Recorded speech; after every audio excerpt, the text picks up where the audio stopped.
Hey everybody, this is Chris with Overclockers Club. I've got something cool here from Corsair. It's a brand new case, the iCUE 5000X RGB.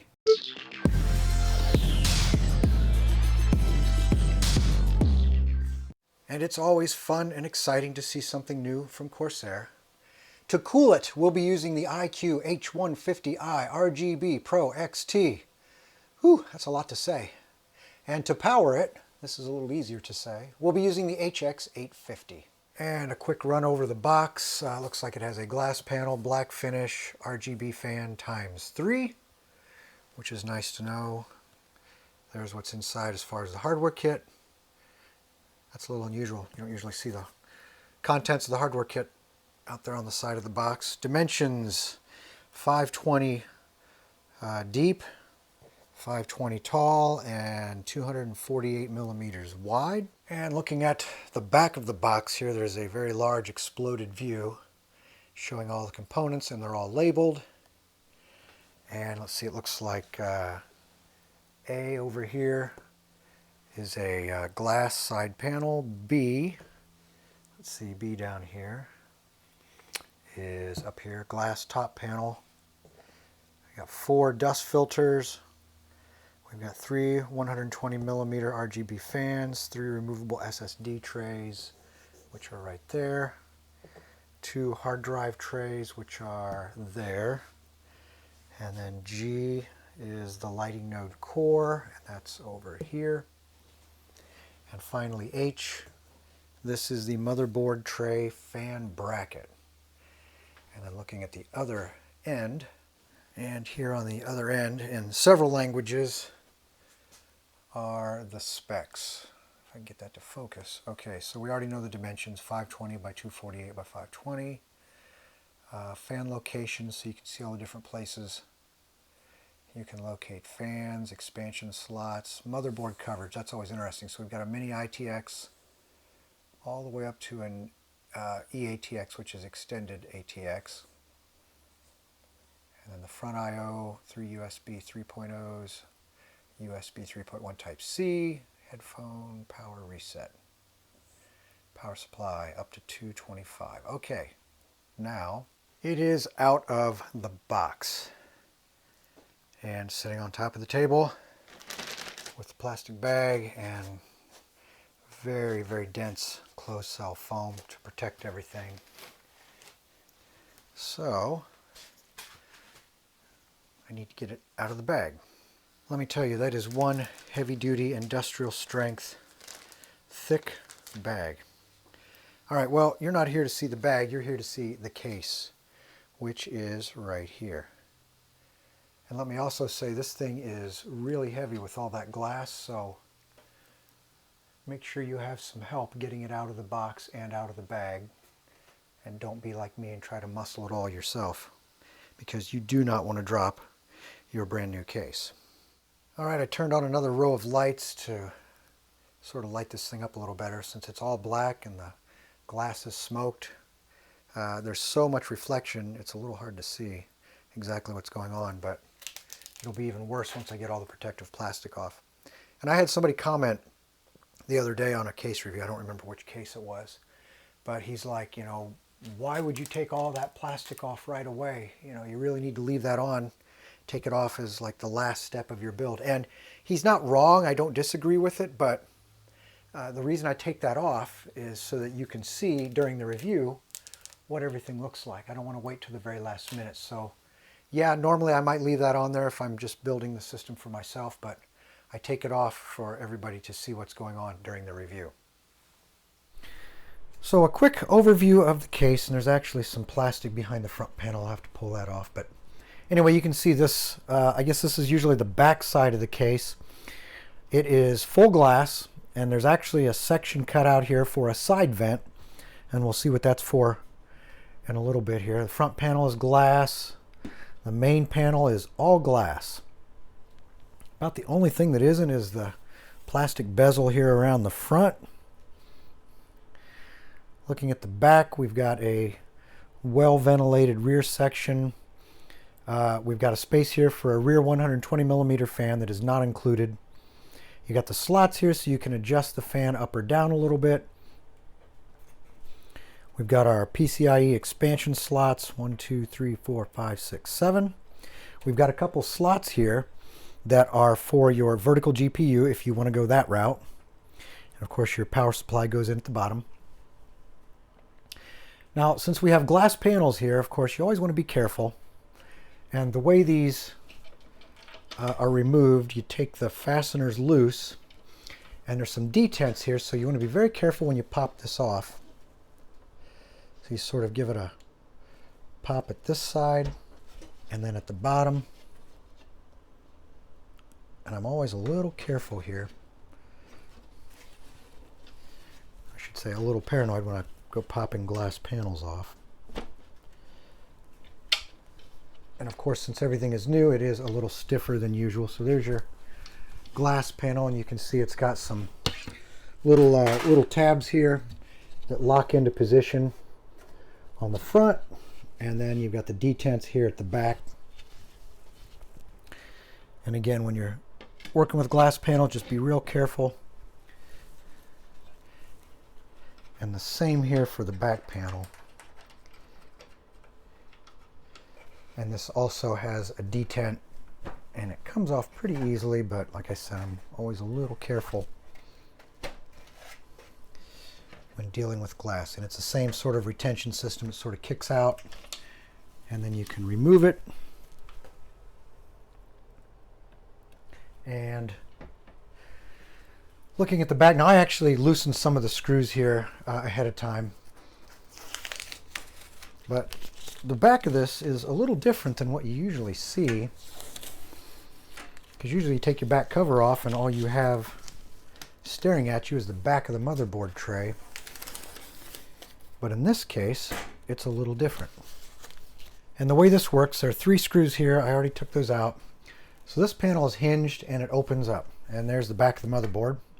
You can see you got 3 spots for your solid state drives, various cabling. Now there's a plastic cable control bar here. Now I've taken it loose because I had to take the other screws out that were behind the little mounting brackets so that you could get this bracket out.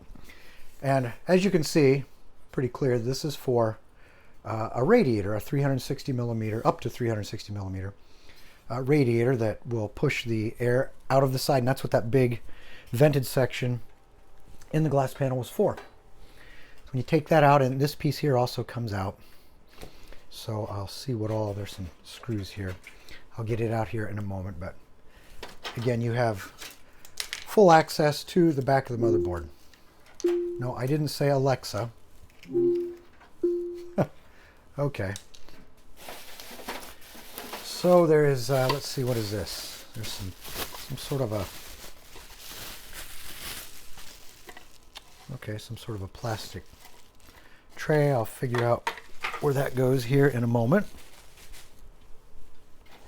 These are your hard drive cages down here. So it's got 2, they're plastic, excuse me, plastic, and they've got mounting provisions for your regular 3.5-inch drive or your 2.5-inch solid state drives if you want to put a couple down there in the bottom. And this should be your hardware box with all of your fasteners. Let's see. There we go. I'll open that here in a moment. And it looks like the bottom hard drive tray is riveted in position. So sometimes these are removable, sometimes they're not. I think that one is riveted in. Let's see. Usually you can feel the fasteners on the bottom. And I'll have to flip this case over too later. Well, wait a minute. Okay, there's actually, I was wrong. It is not riveted in. So there are a couple of fasteners here, retained fasteners, so you can remove the hard drive tray, hard drive cage. Okay, I've got some other stuff here I need to loosen up. And actually, before I tear into everything in here first, I should really finish going over the rest of the case. So again, the front of it has this glass panel here, so it pops off also. There are some detents. Same thing, your little ball detents up here at the top.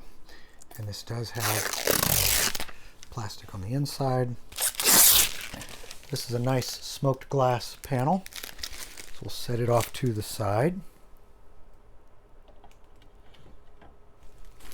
And looking at the front, you can see there's a vent. And it looks like, yeah, it has little magnets in there. So, okay, 2 tabs that pop into the slots at the bottom, so it just sort of rocks right in. And what I like about this is so many times these panels are sort of locked in, and when you pop them loose or you have to sort of slide them up, you stir up all the dust that's captured on here, which sort of defeats the purpose of capturing all the dust, because then the dust is flying all over the place. And this is so nice because you can pretty much remove it without disturbing all the dust, which is the whole purpose of capturing the dust in the first place. All right, we have 3 120 millimeter RGB fans. You can see these have the little, they look like, well, actually, no, those are plastic. Sometimes these are rubber inserts to help isolate any vibration or fan noise out. But I got to say, you know, the way the manufacturing techniques of today, I don't remember the last time I had a fan that rattled or really caused any noise. The way they make them today is much better than they used to. So again, we can look at the inside, so you can see it's a straight shot from those 3 fans coming in to move air across all of your components. You know, years ago you always had your hard drive stack right in here, and your airflow past the hard drives or your optical drives at the top really made for a bad way for airflow to move through the case. Now that we've gotten rid of optical drives for the most part, and your hard drives have gone down to solid states, or your M.2s that are now contained on your motherboard, all this space is opened up, which allows for so much better airflow than what we used to have. And let's move in a little closer. So you can see we've got a second set of slots here for 140 millimeter fans, if you want to go that route. And we have another top panel here, smoked glass. Very nice. We'll set that off to the side. And then looking at the top here, got some tape here to sort of hold everything together in shipment. So again, we have a, wow, that's really open on top there. So there is a, let's see, this should pop out. Oh yeah. Actually, over here there is a little pull tab. So there's your top filter panel, and again it has a perimeter of magnetized strips. So we can see the detail there a little more.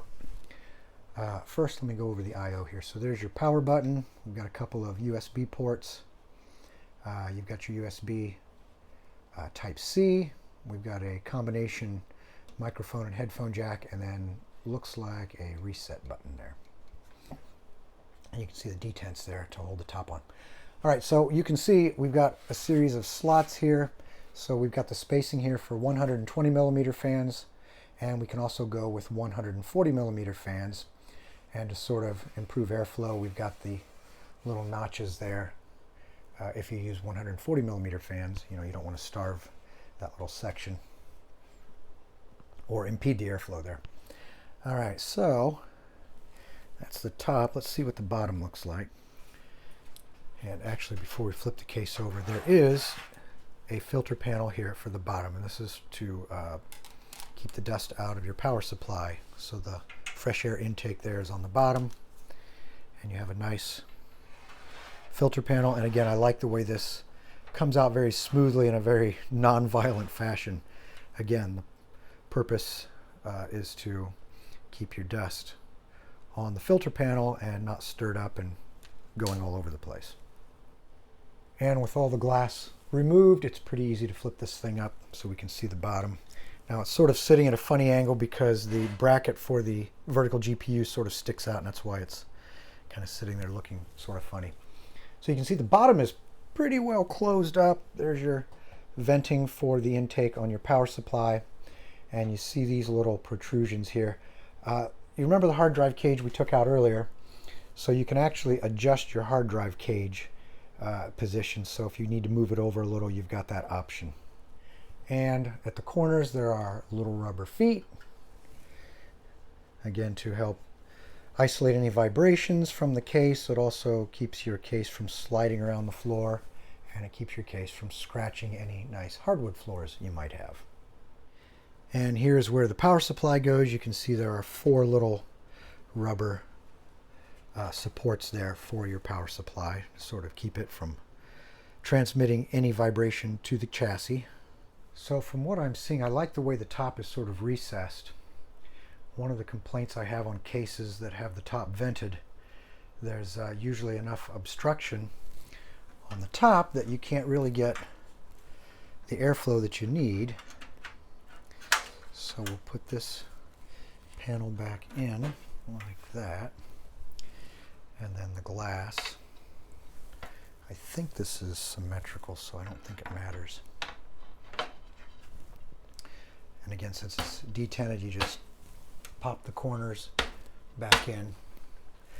But the way this is open here, see, there's enough of a gap that you can get air through there. So even though the top is covered by glass, Corsair has really provided a very nice path for the air exiting the top of the case. And even if you don't have a radiator or fans in the top, just by convection, you've got a nice straight path for the air, or any warm air, to exit the case. So I like that feature.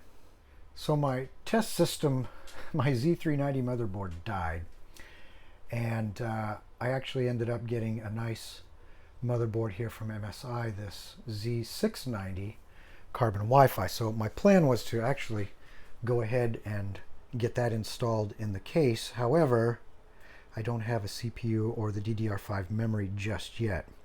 So I'll be using an older motherboard, so try not to laugh when I get it in there. But we'll be using this iCUE H150, and we'll show it mounted in the front as well as the side behind that panel. And then we'll also be using this really nice HX850 power supply from Corsair to power this beast after we get the motherboard installed. Okay, so I'm getting ahead of myself a little bit here. I still have some stuff to go over in the case. So if you look at the bottom floor of the case here, and this is riveted in position, so you're not going to be taking this power supply shroud out, and that's fine.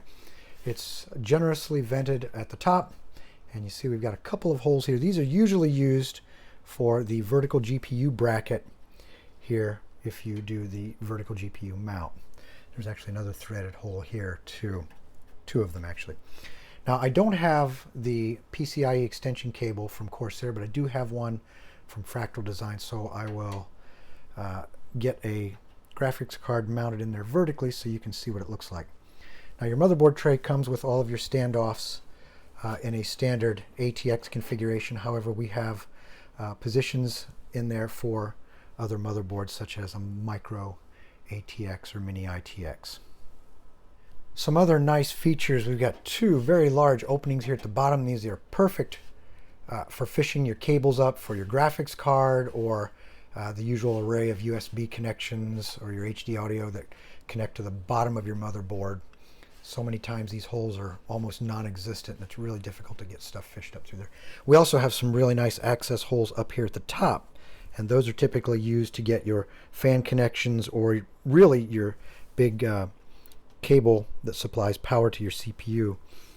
Those are some nice size holes to get all that stuff fished through. Again, a lot of times cases have such small holes you can barely get the connectors through there.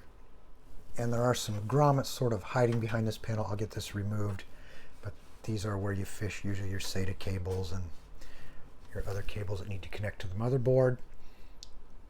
I just noticed this bracket here looks like it is removable also, so this entire front bracket that you would mount a radiator to comes out. So I'll get that removed, and of course this piece here comes out. So we're getting closer to getting the system build rolling here. I tell you, the more I see about this case, the more I like it. Alright, so a quick change of plans. I was going to use the MSI Z690 carbon Wi-Fi motherboard, and it supports DDR5, but I don't have any DDR5 from Corsair, which is, I really wanted to show that off in the system build. So I just happened to get this other Z690 motherboard here. This is the Tomahawk, and it supports DDR4. So that means I'll be able to use some Corsair memory in there. Actually, I might end up trying both out in there, and we'll see what that looks like. Okay, the case build is well underway. I've got the motherboard in there, no issues with that. I still got the thermal paste on there. I need to get that cleaned off. That's from the last cooler that was on there, so I'll get that ready for this cooler. One thing I do want to mention, so if you look here, there's a ton of room here between the top of the case and the top of the motherboard. And most motherboards will have some sort of a configuration here, 1 or 2 sockets to connect the power for your CPU. And it's a good idea before you get your cooler in there. So whether you use a large air cooler here or a radiator with fans, which will put it down to about right here, sometimes it can be really difficult to get these plugged in if you forget about it until after you get your coolers in there, and then you gotta either get your hands in there or take the cooler back out. So anyway, if you think of it, go ahead and get these plugged in ahead of time before you get your radiator or your big air cooler installed. All right, well, we're off to the races here, getting the system build rolling. So there's a power supply. I'm going to get that installed back there in a few. I've got the motherboard in there. No issues, no problems. A couple things I will point out. One, you can see the thermal paste on there. I need to get that cleaned off. That's from the last cooler I just took off. So we'll get that prepped for this cooler. But the other thing, if you'll notice, there's a fair amount of space here between the top of the case and the top of the motherboard. And if you're going to use a large air cooler or you're going to use a radiator with fans in here, that'll really eat up a lot of this space. But you want to get these cables plugged in. Now, most motherboards will have some sort of a configuration, either 1 socket or 2 sockets over here in this corner. And if you don't get those plugged in now, you'll find out afterwards, after you get your coolers in, it can be a real pain to get those connected. Okay, so the power supply is getting ready to be installed. Now this one here is fully modular, which means you can completely disconnect all of the cables if you want to. But it's a good idea to sort of think about which cables you're going to need for your particular system build, sort of plan that out, and get them plugged in ahead of time, because once your power supply is installed, it's kind of a pain to get your hand in there and get some of these plugged in. So save yourself some headaches and get that planned out ahead of time. And when you're installing your power supply, you can put it with the fan facing down, so it will draw the fresh air in from the bottom of the case. You can see that it is vented just for that purpose. Or you can put it in with the fan facing up, and you will draw your air in from the case floor there. Of course, you can see it's pretty well vented there. Also, the only thing you have to be careful about when the fan is facing up is that if you do anything in your case that you might possibly drop a little screw or something, it could possibly go right through the grid here and right into your power supply, which would not be good. If that does happen, you need to make sure the power is completely off and get the power supply removed and get that whatever fell into your power supply, get it removed right away. And for that reason, a lot of people will opt to have the fan in the down facing position, which is what I am going to do for this system build. And on the back of the motherboard tray, and I'll zoom in a little here so you can see it a little better, you'll see there's this panel right here. And to get to the back of the motherboard, which you need to do sometimes to get to the bracket when you're installing like a liquid cooler or an air cooler. So untie that. So what you do is you loosen this screw, but first you want to take these little connectors loose right here. And I'll talk about this stuff in more detail a little later. But for now, I just want to show that this comes off. So you loosen that screw. There's just one screw that holds it on. And this whole panel tilts, or it completely removes there if you want. And that allows you to gain access to the back of the motherboard which, like I said, is useful when you're putting in your liquid cooler. Actually, I'll just leave this off because I'll be putting the cooler on. Okay, so now I have to figure out where do I want to mount the radiator. Now, this is a 360 millimeter radiator, so my choices are really, the obvious one is in the front, and the next one would be up here in the top. Plenty of room up there. But I also have an option here to take this panel out, and if you remember earlier, we have this special bracket. You can put either fans, or pretty sure you can put fans and a radiator in there. So we'll have to take a look at that in a little more detail here and see what makes sense. And if you have a 120 millimeter radiator, you could put one back here in the back if you wanted. Now, I also have this cool QL 120 RGB fan kit here from Corsair, and I'm going to see if there's anywhere I can stick those fans in this case. I'm not sure if there really will be any room, but we'll see. And as you can see, I decided to put this bracket in there, and I took the panel that was in there out to make room, of course, for the bracket. And the bracket goes in there with the offset here goes actually to the inside of the case, and it uses these mounting holes here, here, and down here. And then I'll take this piece out right here. It comes out. There's one fastener you can see right there, and there's another one, let's see, right over here. And then this should lift out. And okay, now that's loose. This should sort of pop right out of there.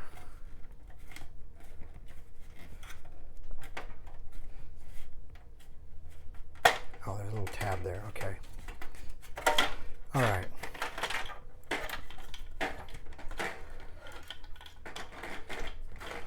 Yep, there we go. Okay. Little tricky, but it comes out. The big thing with plastic pieces, if it doesn't feel like it wants to come out, be careful, because you can easily break it. Okay, let's see. So this is going to have to go in like, looks like that. So let's see.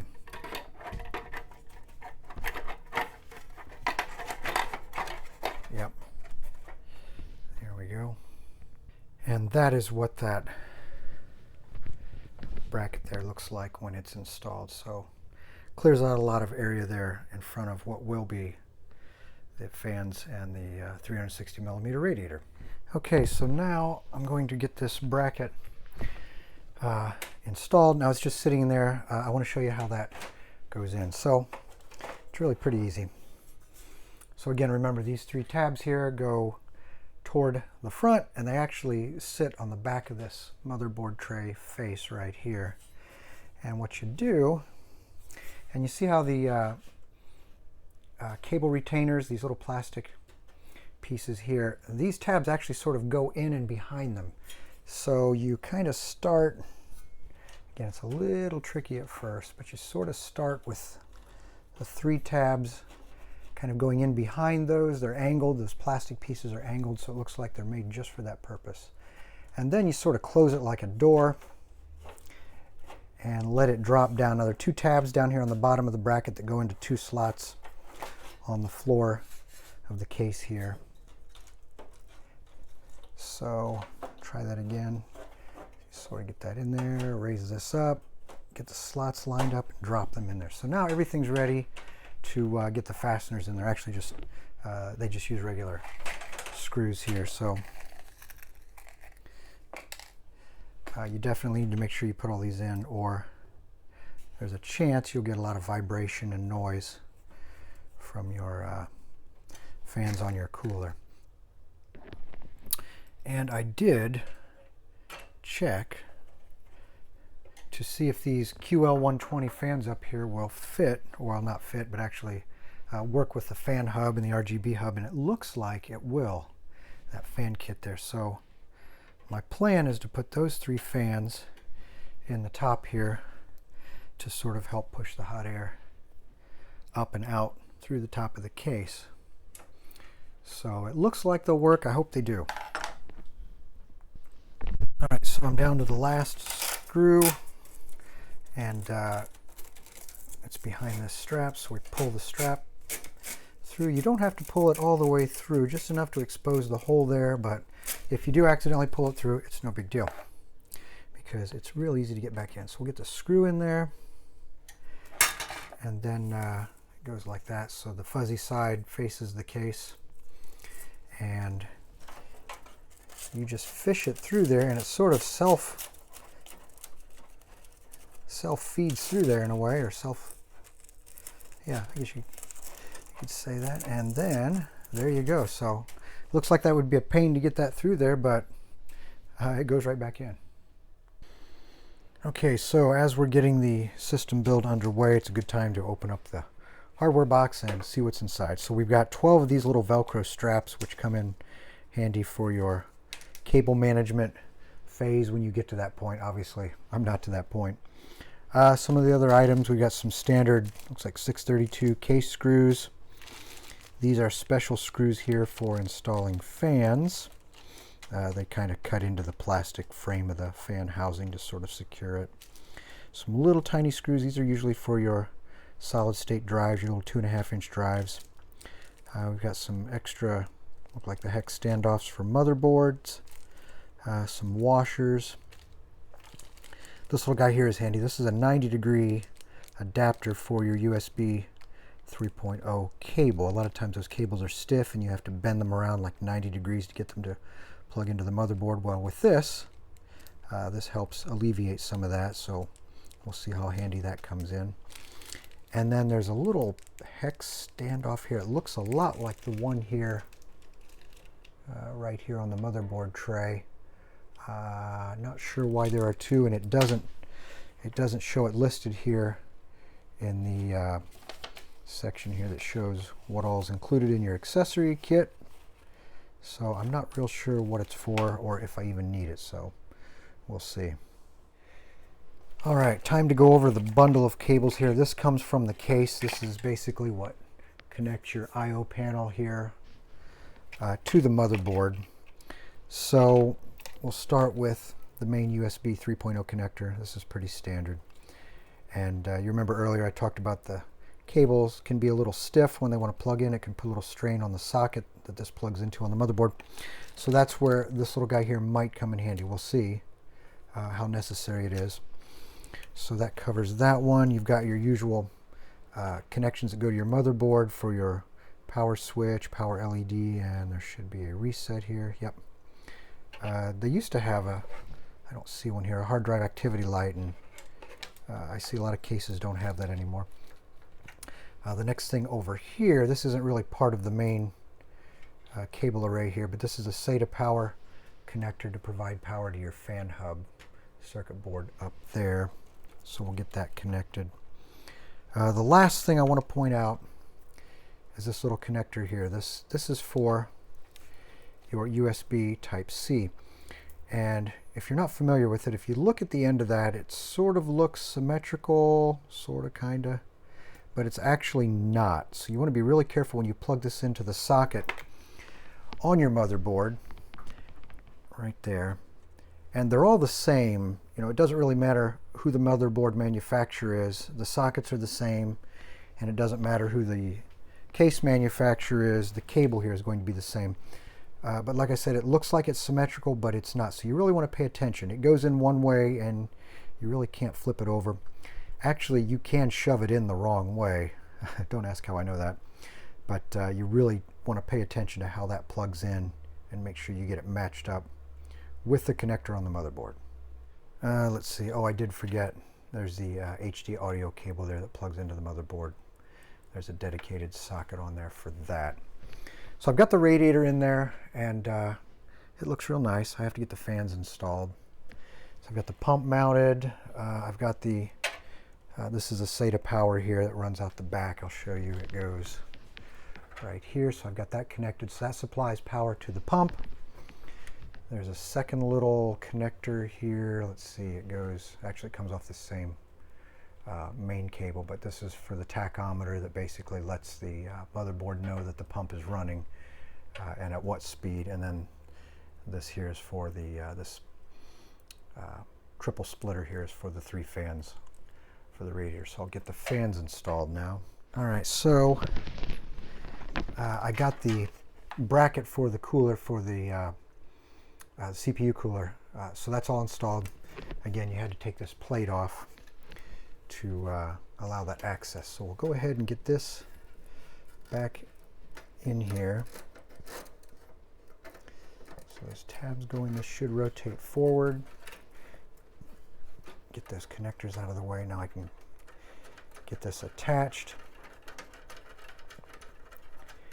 And I have to remember I got to get those 3 plugged back in, and then this also requires SATA power. So I do have one, actually I have two more sockets available. So now I've got power going to this hub, and the other one here. This is for the pump for the CPU cooler. So I should have power to everything. There is a USB connector for the RGB control through the iCUE software. I've got to get it, let's see, I got to get it routed around front. And one thing, I don't know how important it is, I unplugged these 3 RGB connectors for the front fans, and I don't know if it matters that they go back in the exact same, let's see if these are marked. Yeah, they're actually marked. Okay, so they are marked on the back. 1, 2, 3. And it is important, and I'm just now remembering all this from the last iCUE system I looked at. So in order to do the sequencing, if you want your iCUE effects to sequence through the fans in a certain order, you have to have your fans, the system has to know what fan is where. And they've actually shown me. So this is 1. I didn't look at that when I unplugged them. But that's 1. Here's number 2. I assume this is the right order. If it's not, then it's easy enough to switch them if the RGB sequencing looks a little funny. Actually, if I look real close on the board here, the PC board, sometimes it has 1, 2, and 3 marked, but I'm not too worried about that right now. Okay, so now this fan hub controller here, actually the lead here comes off of it. It's this one right here. And right here there's a little tag on it that says PWM cable. So what this is for is, since all of your fans can be controlled from one central location, so we're using the 3 connectors at the top here. These are the 3 fans that are in the front of the case here, and we can add up to 3 more fans that we can control from this hub. But the hub has to get its input signal as far as what speed to control all the fans from this little connector down here. Now I need to fish this back up through, but this will connect to one of the fan headers on the motherboard. So whatever that fan header is telling what it thinks is a single fan to do, well, it's basically telling all of the fans to do the same thing. So all I have to do is find an open fan header, which should not be too hard.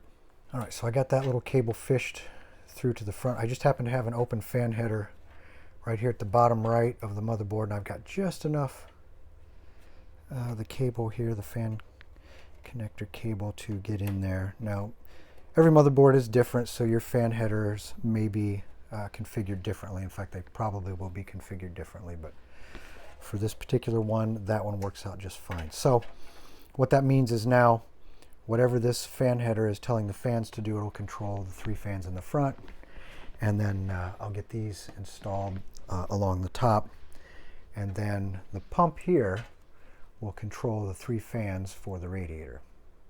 And something to mention on the fans for the radiator, you'll notice here this one sort of has a little notch there in the front for the cable to come out the front.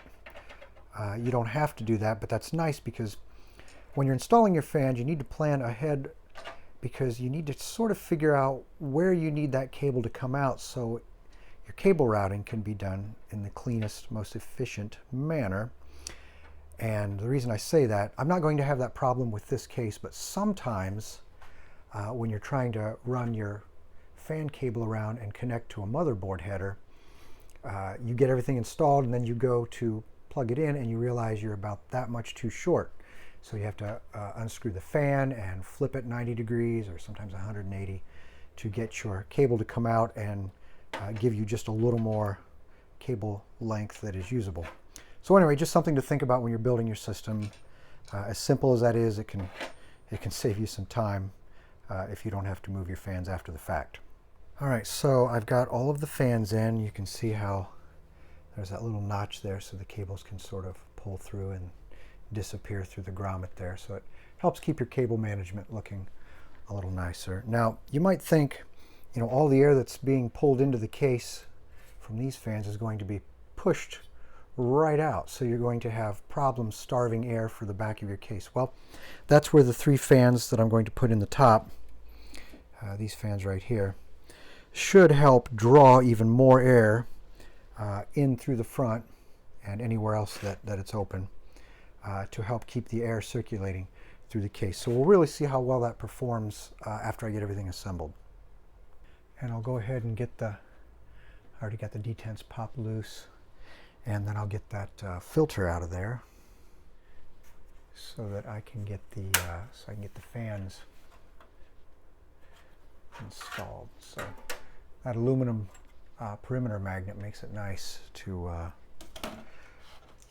pop that little filter section in and out. Okay, so now I've got easy, quick access to the top there so I can get all the fans installed.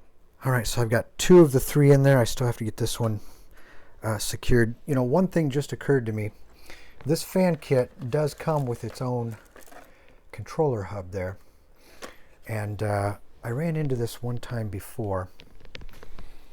So just because the RGB connectors plug into the RGB hub doesn't mean that the hub will recognize, actually the 3 fans are down here on the bottom, the new ones, doesn't mean that the hub will recognize these 3 fans and you'll be able to use the RGB functionality.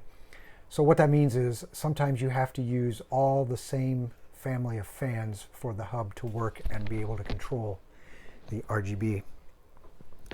And I don't know for sure. I didn't really think about that at first. I'd sort of forgotten about it. So what that means is I can still use these as fans because they still plug into the fan hub that's over here behind this section. So I can control them as fans. It's just the RGB may not function. But there is a plan B, which means I would just have to go back to using this hub. I should have another SATA connector, and I think this motherboard, got to be careful because some motherboards short you on your USB headers, but as long as I have another USB header, and I think I do, maybe not. Let's see, 1, 2, no, I do not have another USB header down there. So if I have to use this hub, that might be a problem. All right, so I have the fans installed. I put the glass panel back on top. I left the little filter panel out for now. I might put it back in. We'll see what it looks like if I can get the fans to work. I've got the vertical mount GPU remote cable here. This one is from Fractal Design. I don't have one from Corsair, but it should work. And then I mounted 2 of the little standoffs that are in the hardware kit there. So I'll see if this, if everything, hopefully all the holes are in the right location, and we'll see here in a moment. But you'll notice there are actually a couple places here, and I'm not sure what those are for, but they're not for the remote cable here. And then you take out the 2 fasteners, 2 thumb screws that are on there, and then loosen this screw up, and that allows this to slide up so that I can get these 2 block off plates out of there. And now I should be ready, after I get this bolted down, to get the graphics card installed. Okay, so this bracket unfortunately is not going to work because when I get the graphics card pushed all the way to the face, the way it's supposed to be, you can see I'm about a 1/4 inch too far forward from where the slot is. And if I pull it back and actually see if I can get this to fit in the slot like that, now there's the big gap right there, so you can see this is not going to work, not without some modifications, and I don't know if it's worth spending any time doing that. So I think we'll just go ahead and put the graphics card in there the old-fashioned way. All right, first system power up, and all the RGB is working, although I have not been into the system yet to see how well I can control it, but definitely a positive sign that everything looks like it is working, at least at the initial startup. And the graphics card, I've got it in there the standard way. Unfortunately, yeah, I couldn't get it in there vertically. The top, I like the way the fans look without the filter panel. And I just popped the filter panel in there, and actually I like the way it looks better with the filter panel. And I'll show all this with the lights dimmed or actually turned off because there's a lot of glare on these glass panels. All right, so I do want to fire up the iCUE. No, not you, Alexa. I do want to fire up, excuse me. Okay, I do want to fire up the iCUE software, but I had to install it first. So I went to the Corsair website, and I just wanted to play with the software a little bit before I get everything buttoned up. So I install it. It's like iCUE 4, and I'm expecting to see a desktop icon somewhere on the desktop. I don't see it. I go over to the installed programs over here. Can't find it. So what you have to do is you come down here, and there's the little icon right there. And if you right-click, and you can do a bring iCUE to foreground, and there it is. So right away you can see I've got a couple of firmware updates to go ahead and do. So this one is for the RAM that I've got in there now, the Vengeance RGB Pro. Actually, I've got some RGB Pro SL that I'll be playing with a little later. We'll get a separate review on this, but I'll go ahead and pop this in the RAM slots here in a little bit to see how it looks. All right, so that first update is done, and this is the, looks like firmware for the cooler. So we'll go ahead and get it rolling also. And the Corsair iCUE software is really amazing, really powerful. It lets you have complete control over all of your RGB capable Corsair components. So for example, this is the pump body. So I can click on it and I can set up all kinds of different configurations for the RGB effects. The same thing with the memory modules here. All of that is controllable. There's the node itself, so I can control all of the effects that are going on with the fans. The dashboard here lets you see all of the, basically the status of everything that's going on with your system. And then murals, this is something really cool here. You've got all these different visual effects that you can assign to your system. And then you can see what's happening there is what's happening with all of your RGB effects. Let's select a different one here. Let's try this one. So you can see, whoops, gotta turn it back on, there we go. So what's happening on screen is basically what's happening with the fans there. So you've got a lot of room for experimentation, and it's a lot of fun to play with. All right, so I'm comfortable enough that I've got the software rolling, and now I'll get everything put back together. And I did figure out, so this extra standoff that was in the hardware kit, it's just a little bit longer than the one that was already mounted on the motherboard tray. But this is actually, this one here is magnetic. So it's made that when you close the door, it holds the door closed. But if you've got a lot of cable stuff going on there, which I do, and I still need to get that buttoned up a little better. But sometimes you have so much cable stuff going on, it puts a little pressure on the door. It's hard to get the door closed. That one's got the magnet. This one does not have a magnet, but it's slightly longer.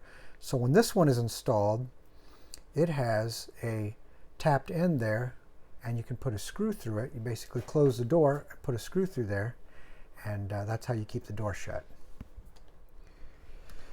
So I get the alternate one screwed in there after I took out the magnetized one.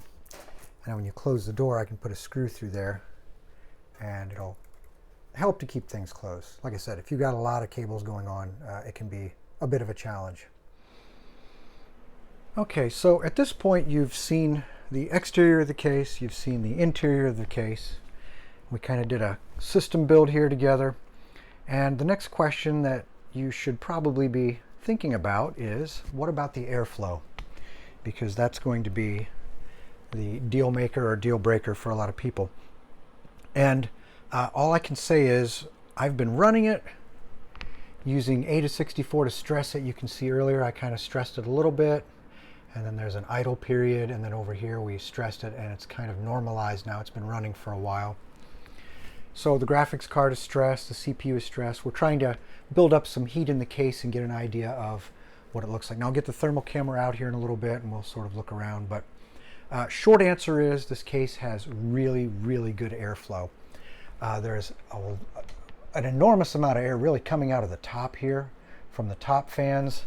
I can feel the heat coming out of the side here from the 360 millimeter radiator. There's really a lot of heat coming out here. Of course, the air is being drawn in from the front. We don't have any rear exhaust fan, so this is it's good that it's open. We have this nice vented section at the top. This is all open. This is open here, so there's plenty of opportunity for air to get in the case. And the system is running here. Let's see. So we'll get the, let's see what's happening with the CPU. All right, so we're running around 3,500. Actually, it pops up there. I guess that's the way the stress test goes on this. So it sort of alternates between close to 4.7 gigahertz and about 3.6. And then the GPU is stressed. You can see the temperature there. We're holding just under 70 C on the CPU and the graphics card. If I can bring up the afterburner here. So we're running at about 61 C on the temperature there, and I've got the fans cranked up to about 77%. Now there are some things that you can do to improve airflow in the case. If you wanted to, you could add a rear exhaust fan, although I don't know how necessary that is. The other things, you notice there's a dust filter up here, and I like the way it looks in there, but when I pulled it out, there's a noticeable amount of air, or an improvement in air coming out the top. Of course, the front, you can't do a whole lot. You can take that front filter out if you want, but that's going to really put a lot of dust into your case, so you might want to leave that one in.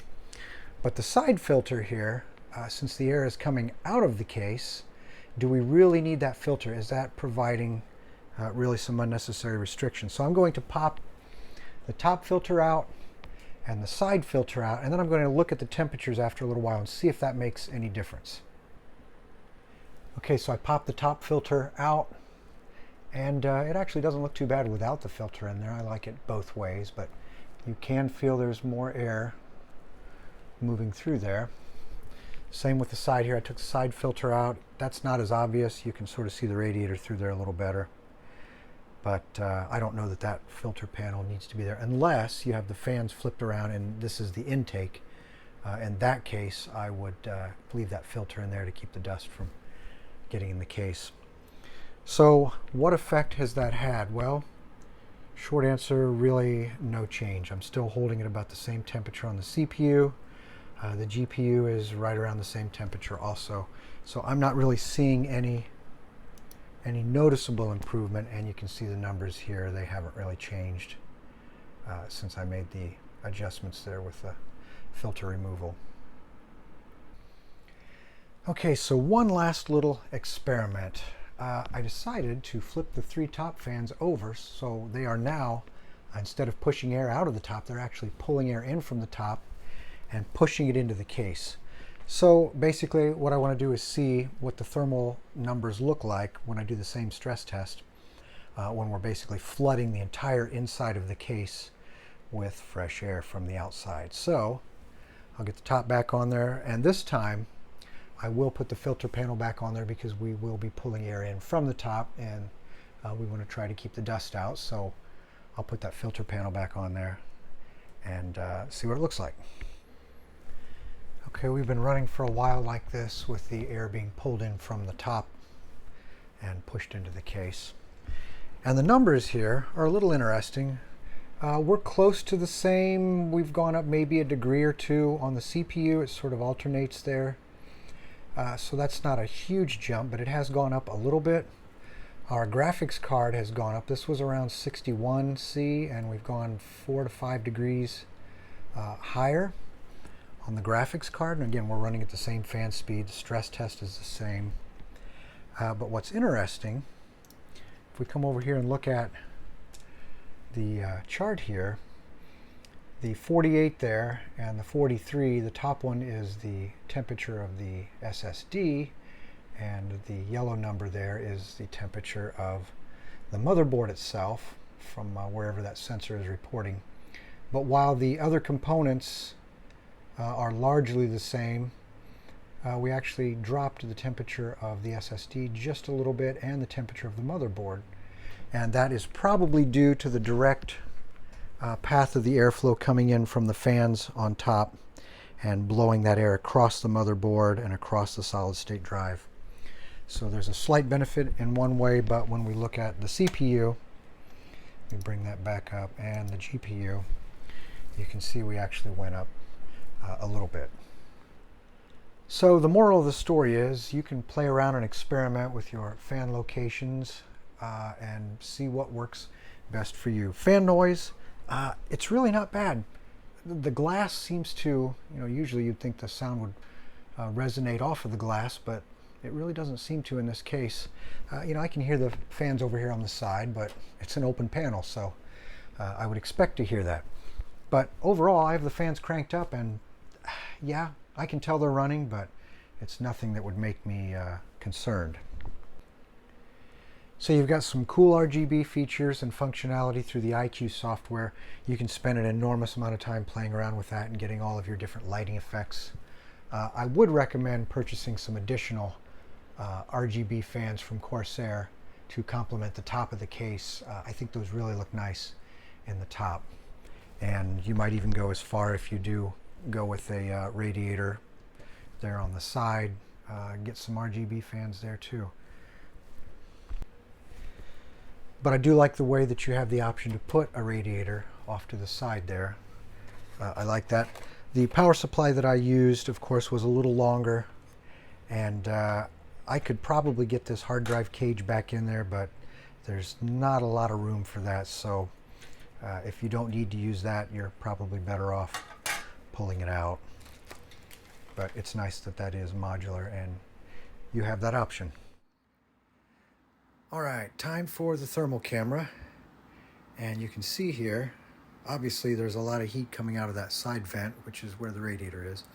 And you can actually even see the differential between where the heat is coming into the radiator at the top, because these radiators actually, it splits. So the coolant comes in one half, or sometimes they're 60-40, but anyway, it comes in one side, travels all the way down, and then makes a U-turn at the bottom, and then comes back up, where ideally it's a little bit cooler than when it went in. Let's see if we can see that. So it looks like it's showing around 37, close to 38 C where it's coming in, and yeah, it takes a few degrees out by the time the coolant makes the round trip.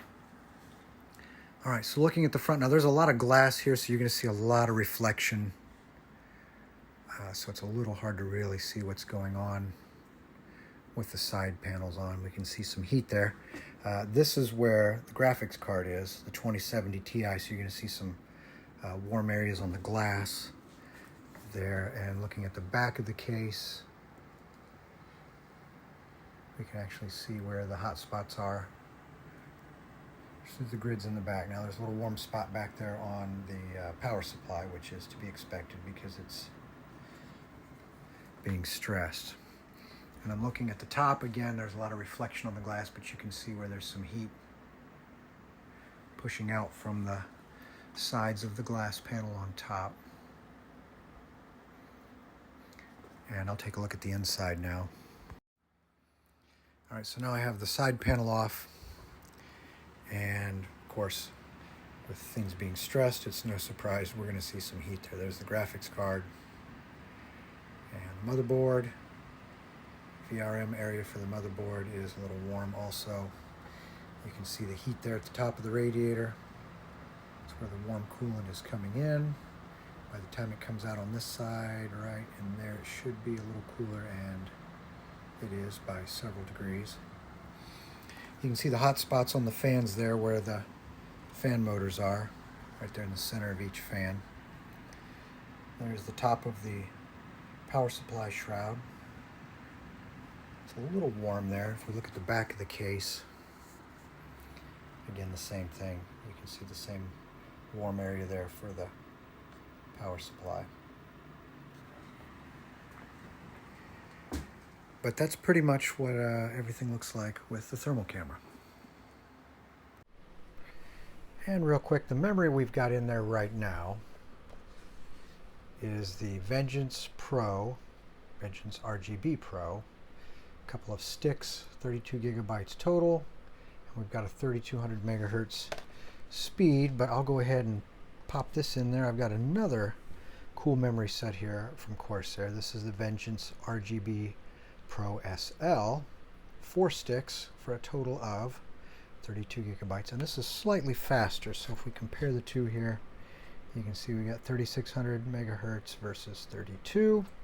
I don't know that that's enough of a difference to really notice much, but I'll go ahead and pop these in there just to see what they look like. All right, so I've got the 4 sticks of, let's see, this is the Vengeance RGB Pro SL. I took the Vengeance RGB Pro out, sitting over there, and we'll see what this looks like. I can tell you the colors here might look a little washed out for whatever reason on the camera here, but they're really much more intense in person, just from looking at the camera versus I can see it here in real time. So regardless, it does look good. I do like the fact that all 4 of the slots are populated. If I can get the coolant lines up out of the way there. You know, there's nothing wrong with just using 2 slots, but it just looks like it's complete with 4. And of course you can get into the iCUE software there and play around with the lighting effects there for each slot or all slots together, however you want to do it. Okay, pricing right now for the unit in black is $173.65 on Amazon. It is available in white. Let's see if there's a price difference. Yeah, there's a little bit of a price difference, about $20 for the case in white. Let's see what Newegg shows in black. It looks like it is $214. In white, okay, the pricing structure is a little different. It's $184 in white, so there's a difference, but it's the other direction here between Newegg and Amazon. So, really nice case, a lot of flexibility. I love all the glass all the way around. You have the option to put the vertical GPU in there. Looks like you do have to use the cable or the remote PCIe cable for that from Corsair, because the one I had from Fractal didn't want to play nicely in this particular case, but that's okay. And that's no big deal because you can get one from Corsair if you visit their website. These are also on Amazon. It looks like they're around $60. As promised, I turned the lights out so we can see what things look like in the dark, or almost dark. I do like adding those fans to the top. I think that's a nice effect. And I don't know if it would be overkill to put RGB fans there on the radiator on the side, or if you just had RGB fans there with an air cooler. I don't know that you would really see that as overkill or not. I guess it just depends on your own personal taste, but nice looking case.